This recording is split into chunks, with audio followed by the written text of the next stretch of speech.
Kishore justice for Arjikor Bangla জুড়ে এক কিশোর justice for Arjikor we want justice we want justice we want justice we want justice তোমার doctor কেমন তোমার doctor কেমন প্রতিবাদ করুন স্যার justice for Arjikor আই নাবো justice for Arjikor justice for Arjikor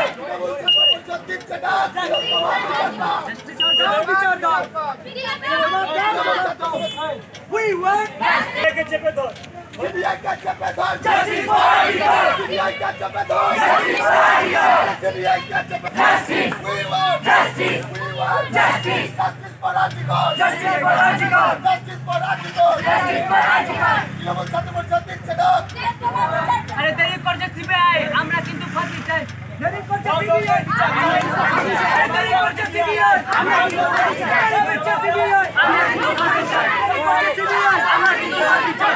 দেরি করছে সিবিআই, আরজিকরের ঘটনার প্রতিবাদে ও দোষীদের শাস্তির দাবিতে সোমবার ইসলামপুর কলেজে অবস্থান বিক্ষোভ কর্মসূচি পালন করল তৃণমূল ছাত্র পরিষদ।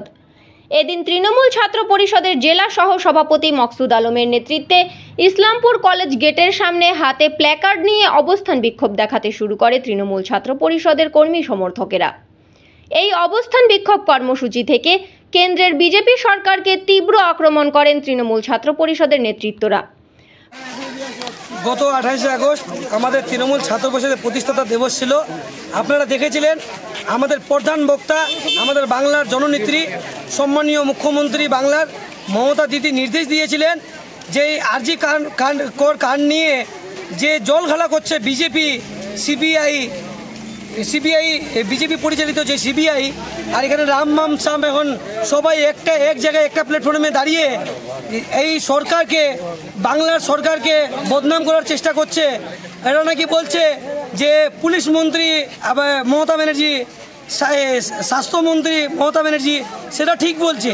আপনারা দেখেছিলেন এই বাংলার পুলিশ, দিদি পরিচালিত যে পুলিশ আছে, এরা যে আসামিকে ধরে জেলে ভরেছিলেন, একজনকে ছাড়া কিন্তু আজ অবধি সিবিআই দুজন করতে পারেনি। প্রথম কথা।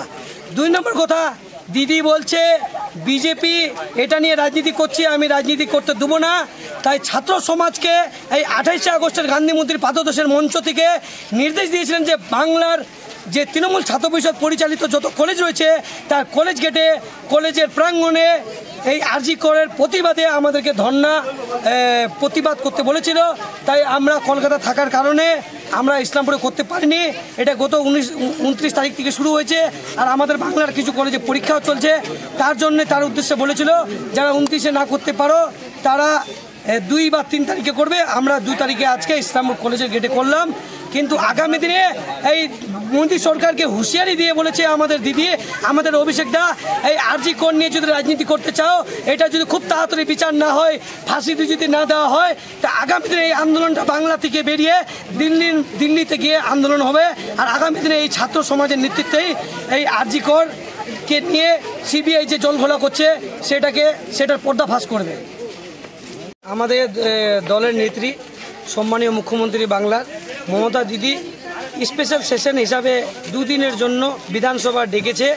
বিধানসভায় একটা বিল পাস করতে চেয়েছে, একটা আইন পাস করতে চেয়েছে যে এই ধর্ষণকারীদের ফাঁসি ছাড়া অন্য কোনো শাস্তি নেই। সেই বিজেপিরও ডিমান্ড, অন্য দলেদেরও ডিমান্ড রয়েছে। আজকে যদি বাংলার বিধানসভা থেকে পাস হচ্ছে সেই বিলটা, দিদি যখন বলেছে তাহলে অবশ্যই পাস হবে বাংলার অ্যাসেম্বলি থেকে। এটা যেন দিল্লি থেকে মোদিবাবু এই রাজ্যসভা লোকসভায় যেন পাস করে আগামী দিনে যারা ধর্ষণকারীরা রয়েছে ওদের কাছে যেন এই বার্তাটা যায় যে এই মা বোনরা রয়েছে, এটা পুরো ভারতবর্ষের সবার মা বোন, এদের সাথে এরকম যে ছিনিমিনি খেলা হচ্ছে এটা যেন হয় না। আর এটা নিয়ে যে বিজেপি রাজনীতি করছে, তাহলে বিজেপি যদি রাজনীতি না করে থাকে তাহলে লোকসভায় একবারে কিন্তু এই বিলটাকে পাস করে দিবে। 2 দিন স্পেশাল সেশন ডেকেছে আমাদের দিদি, 2 দিনেই এই স্পেশাল আইনটাকে পাস করবে। পাশাপাশি অবিলম্বে আরজিকর কাণ্ডে দোষীদের শনাক্ত করে ফাঁসির দাবিতে সিবিআই এর বিরুদ্ধে সুর চওড়া করেন তৃণমূল ছাত্র পরিষদের নেতাকর্মীরা। Bureau report, live news.